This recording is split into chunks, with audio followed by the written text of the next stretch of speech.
रूस में मेरी तलाश पूरी हो चुकी थी।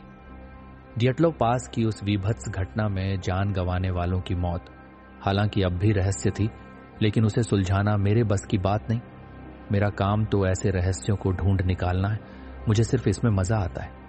ऐसे में तब तक रूस से कैसे निकल सकता था जब तक एक और रहस्य ठीक मेरे सामने बैठा हुआ था। मिशी से मिलकर यह तो जान गया था कि इस लड़की को रहस्य और रोमांच से भरी बातों में रुचि है, मगर उसकी मुस्कुराहट इस बात का कतई अंदाज नहीं देती थी कि वह खुद कितनी रहस्यमयी है। मिशी रूस में मेरी गाइड थी और इस वक्त हम एक कैफे में चाय की चुस्कियां ले रहे थे। सामने बैठी मिशी चुपचाप चाय के घूंट भरती हुई अपने शब्द ढूंढ रही थी। कुछ देर पहले ही उसने कहा था कि वो एक ऐसी कहानी सुनाएगी जिस पर शायद ही मुझे यकीन हो। स्कूल के दिन हर इंसान की जिंदगी के सबसे प्यारे दिन होते हैं। मेरे लिए वो ही जीवन के सबसे बदसूरत दिन बन गए। मेरा बचपन केपटाउन में बीता। पढ़ने में मैं बचपन से होशियार थी, इसलिए शहर के एक नामी स्कूल में आसानी से मेरा एडमिशन हो गया। अपने माँ और पापा की इकलौती बच्ची थी मैं, इस नाते प्यार भी बेहिसाब मिलता था। मगर फिर एक दिन मेरी एक दोस्त ने मुझे कहा कि मैंने बिल्कुल तुम्हारे जैसी लड़की जूनियर क्लास में देखी है।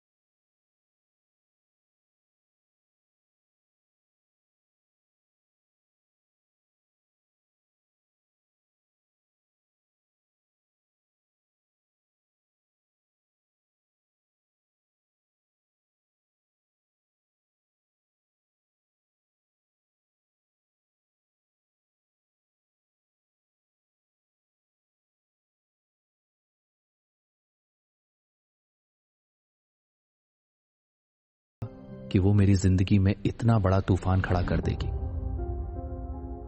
एक दिन जब वो मेरे सामने आई, उसकी आंखों में मैंने अजीब सी हिचक देखी।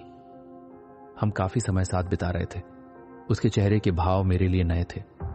मैं कुछ कह पाती इससे पहले ही कैथी अचानक बोल पड़ी, क्या आप 27 अप्रैल 1997 को पैदा हुई हैं? मुझे न जाने क्यों उसका यह पूछना बहुत पसंद नहीं आया। मैंने पूछा, क्या तुम मुझे फेसबुक पर स्टॉक कर रही हो? नहीं दीदी, वो हक बकाई।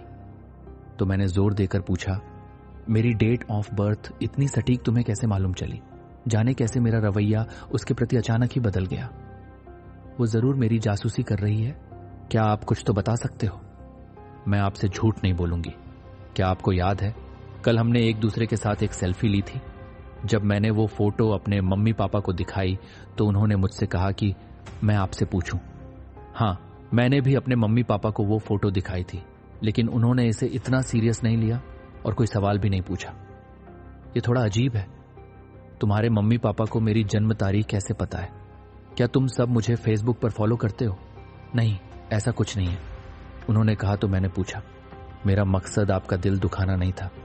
मुझे उस दिन ही ये बात घर पर बतानी चाहिए थी और स्कूल छोड़ देना चाहिए था, उसने रोते हुए कहा। फिर क्या हुआ?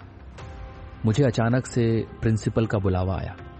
जब मैं वहां पहुंची तो मैंने देखा कि 2 अजनबी लोग बैठे थे और वो मुझे ऊपर से नीचे तक देख रहे थे।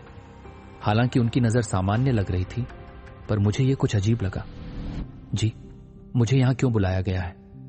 हम एक समाज सेवी कार्यकर्ता हैं। सुमेशी, आप एक होनहार लड़की हैं, ये हम सब जानते हैं। साथ ही इतनी परिपक्व भी हैं कि रिश्तों और भावनाओं की कद्र कर सकें। इसलिए हम आपको 17 साल पहले कैप्टन होटल की एक घटना के बारे में बताने आए हैं। सिर्फ आप ही हमारी मदद कर सकती हैं। मैं कैसे? उस दिन उस होटल से एक नवजात बच्ची चोरी हो गई थी। तो इसमें मैं क्या कर सकती हूं? हमें शक है कि वो बच्ची आप हैं और आपके सहमति के बाद ही हम आपका डीएनए टेस्ट करवा पाएंगे। क्या आप कुछ भी कह रहे हैं? इसका मतलब आप ये कहना चाहते हैं कि मेरी मां ने मुझे कहीं से चुरा कर लाया है और वो मुझे सालों से झूठ बोल रही है, और आप लोग जिन्हें मैं जानती भी नहीं उनकी बातों पर मैं यकीन कर लूं? हम सच कह रहे हैं या झूठ, इसका पता तभी चलेगा जब आप अपना डीएनए टेस्ट करवाएंगी। हमें आपकी सिर्फ इतनी ही मदद चाहिए। इसके बाद सच और झूठ अपने आप सामने आ जाएगा। मैं एक बार अपने मम्मी पापा से पूछ लूं? यह आपकी अपनी कॉल है सुमेशी, लेकिन अगर उन्होंने आपको चुराया है तो वो कभी भी इसकी पुष्टि नहीं करेंगे। आप मुझे अपने परिवार को धोखा देने के लिए उकसा रहे हैं।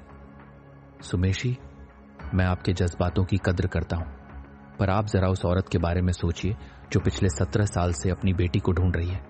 उनके लिए एक बार आप टेस्ट करवा लीजिए। उसने मां का नाम लिया और मैं समझ गई कि यह मेरे जीवन का सबसे नाजुक पल था। मैं ना नहीं कह सकी। मुझे अपनी मां पर भरोसा था और उन्हें सही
स्कूल के लिए निकली थी। छुट्टी के वक्त टीचर ने मुझे रोक लिया और कहा कि पहले मैं प्रिंसिपल से मिल लूं, लेकिन उन्होंने मुझे फिर कभी अपने घर वापस नहीं जाने दिया। मैं अभी बालिग नहीं हूं, यह कहकर मुझे एक वैन में बिठाया गया और एक सामाजिक संस्थान भेज दिया गया, तब तक के लिए जब तक कि मैं अपने निर्णय स्वयं न ले सकूं। मेरे लिए सबसे बुरा वक्त तो तब आया जब कोर्ट में केस चला और मां कोई भी सबूत पेश नहीं कर पाई कि मैं उनकी बेटी हूं। मुझे मां से बात करने की इजाजत भी नहीं थी। मेरा परिवार ये केस हार गया। मां को 10 साल की जेल हुई, पापा को प्रताड़ित किया गया, जबकि उनके खिलाफ कोई सबूत नहीं मिला था। कैथी को मैंने अपनी छोटी बहन सा प्रेम दिया था, लेकिन अब वही कैथी और उसका परिवार मुझ पर दावा कर रहा था। कैथी के लिए अब मेरी फीलिंग्स बदल चुकी थी। नहीं चाहिए मुझे ऐसी बहन जो मुझे मेरे ही मॉम डैड से दूर कर दे। वो मुझे अपनी बेटी बनाने पर तुले थे, लेकिन किसी भी तरह का कोई भी डीएनए टेस्ट मेरी भावनाओं को बदलने में नाकामयाब रहा। कैथी की मां मेरी मां कैसे हो सकती है? वो मेरे बारे में जानती ही क्या है? अगर मैं उनकी बेटी हूं, उन्होंने मुझे पैदा किया है, तो मुझे चोरी कैसे हो जाने दिया? मुझे बस एक बार अपनी मां से बात करनी है, लेकिन यह मौका मिल ही नहीं रहता। मैं बेचैन थी। मैं अपनी ही मां से बात करने को तरस जाऊंगी, ऐसा कभी सपने में भी नहीं सोचा था मैंने। वो लोग हमेशा यही कोशिश करते कि मैं अपने असली मां पिता को अपना लूं, लेकिन मैं किसी भी तरह अपने नए परिवार को एक्सेप्ट नहीं कर पा रही थी। और इन सब की वजह से उस परिवार में भी दरार पड़ी। समय के साथ वो परिवार भी टूट गया। मुझे तब ऐसा लगा जैसे मैंने अपना बदला ले लिया। बालिग होने पर मैंने अपने पिता के साथ रहना चुना। हाँ, वह पिता जो शायद खून से मेरे पिता नहीं थे। मां जेल में थी और मैं बस एक बार उनसे मिलना चाहती थी। क्या मैं कभी उनसे मिल सकूंगी? मुझे मालूम है वो मुझसे सच कहेंगी, मुझे बस उनके मुंह से सुनना था। 1 साल बाद जैसे मेरी मुराद पूरी हुई और मैं मां से मिलने जेल पहुंची। मैंने उनसे कहा, मां मैं आपको माफ करती हूं, लेकिन प्लीज आप मुझे सच बताइए कि क्या हुआ था। क्या मैं चोरी की बच्ची हूं? मां लगातार रो रही थी। मेरे हाथ उसने कसकर पकड़ रखे थे। बड़ी कोशिश के बाद उनके मुंह से निकला, नहीं, तुम मेरी बच्ची हो। पर अंदर ही अंदर मैं अब यह समझ चुकी थी कि मैं चोरी की बच्ची हूं। हाँ, मां से यह सुनना मेरे लिए राहत भरा था। मां ने मुझे जो किस्सा बताया वो यूं था, मैं प्रेग्नेंट थी और मेरे 9 माह पूरे हुए थे, पर हॉस्पिटल में ही मेरा गर्भपात हो गया। मैं खुद से नजर नहीं मिला पा रही थी। मुझे किसी भी तरह बच्चा चाहिए था। ये समाज क्या कहेगा, कितना कुछ सहना होगा। मेरे पति जो मुझसे इतनी उम्मीद करते हैं वो क्या कहेंगे। मैं इसी उधेड़बुन में थी, तभी मेरे पास एक औरत आई। उसने मुझे बताया कि एक 3 दिन की लड़की है, उसकी माँ उसे नहीं रखना चाहती, तुम चाहो तो उसे ले सकती हो। और मैंने उस 3 दिन की मिशी को अपने हृदय से लगाकर अपना दूध पिलाया। वह औरत जिसने माँ को मुझे थमाया, उसके बारे में कोई जानकारी नहीं मिली। फिर भी मैंने मान लिया कि माँ सच कह रही है। नहीं मानती तो जिंदगी जीना मुश्किल हो जाता। खैर, खुशी की बात यह है कि आज से 10 दिन बाद मां को 6 साल में ही छोड़ा जा रहा है। अब हम साथ रहेंगे। ये मेरा निर्णय है। मैं अब अपने निर्णय ले सकती हूं। मिशी की आंखों की चमक वापस आती दिखाई दी मुझे। कई बार झूठ में जीना ही सबसे खूबसूरत जीवन होता है। सच आपको तबाह कर सकता है मिस्टर, और ऐसे ही सच जानना मेरा जुनून है। आप तबाही की राह पर हैं। हम दोनों इस बात पर खूब हंसे। इतनी सी उम्र में बहुत कुछ देख लिया तुमने मिशी। मैं आपसे फिर कहूंगी, अनुभव उम्र की मोहताज नहीं। इतना कहते हुए उसने अपने बैग में हाथ डाला और मेरी ओर हाथ बढ़ाया। उसके हाथ में एक किताब थी, ज़ेफनी, 2 माताएं, 1 डॉटर बाय जोएन जोवेल। ये किताब मेरी जिंदगी पर लिखी गई है, जो अब पूरे विश्व में पढ़ी जा रही है। ये मेरे पास पड़ी थी, लेकिन अब इस सच की मुझे कोई जरूरत नहीं। ये उस इंसान के लिए जिसे सच जानने का रोग हो, उसने मुझे छेड़ते हुए कहा। मैंने वह किताब ले ली। मेरे पास उसे देने के लिए सिर्फ धन्यवाद था। हमने एक दूसरे को अलविदा कहा और उसके चेहरे की खुशी को हमेशा के लिए अपनी यादों में कैद कर लिया। खुशी जो एक बेटी को उसकी मां के वापस मिल जाने पर होती है। दुनिया ऐसे अनेक विचित्र संयोगों से भरी है। सोचिए, अगर इस कहानी में मिशी की जगह मैं या आप होते तो। उम्मीद करता हूं आपको आज का एपिसोड अच्छा लगा हो।